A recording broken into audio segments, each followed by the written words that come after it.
The first step when replacing an LCD panel is to make sure the laptop is not plugged in and to remove the battery. Then remove all visible rubber screw covers on the screen assembly.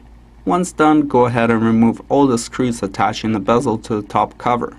It is important to remember the positions of the unique screws. For example, this laptop has 2 longer screws at the bottom and 4 shorter screws on top. They will need to be reinstalled in the same positions later. Please note, some laptops will have screws on the side of the display assembly, but in this case all screws are facing forward. Now that we removed all the screws, the bezel can be removed. Carefully pry the plastic away from the screen, starting from the side, moving top around to bottom. Try not to apply too much force. It is possible to break off plastic tabs underneath, or to fracture the bezel. Depending on the laptop design, you may need to remove few other screws in order to gain access to the screen frame. In this particular case, I will just loosen 4 screws at the bottom, giving me a better view of the 4 tiny screws holding the screen in. Let's go ahead and remove the final 4 screws. Please be extra careful of the last screw and catch the screen from falling on its own. Gently put the screen onto the keyboard, making sure no cables are overstressed. Disconnect the power cable from the inverter board, then carefully lift the clear tape securing the video connector to the screen.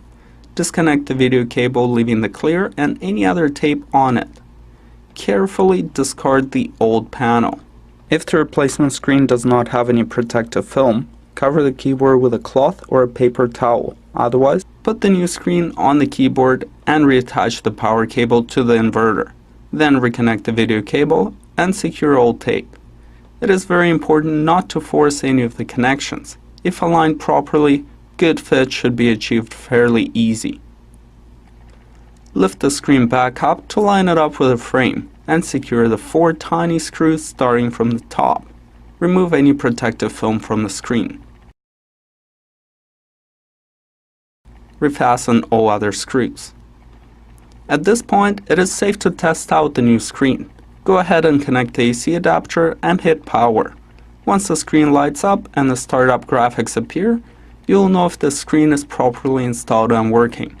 Hold the power button again to cancel the boot up and disconnect the AC adapter. The final step is to replace the bezel. Start from the bottom and move consistently to the top, gently snapping the plastic throughout the perimeter of the screen assembly. Replace the screws, observing the proper positions.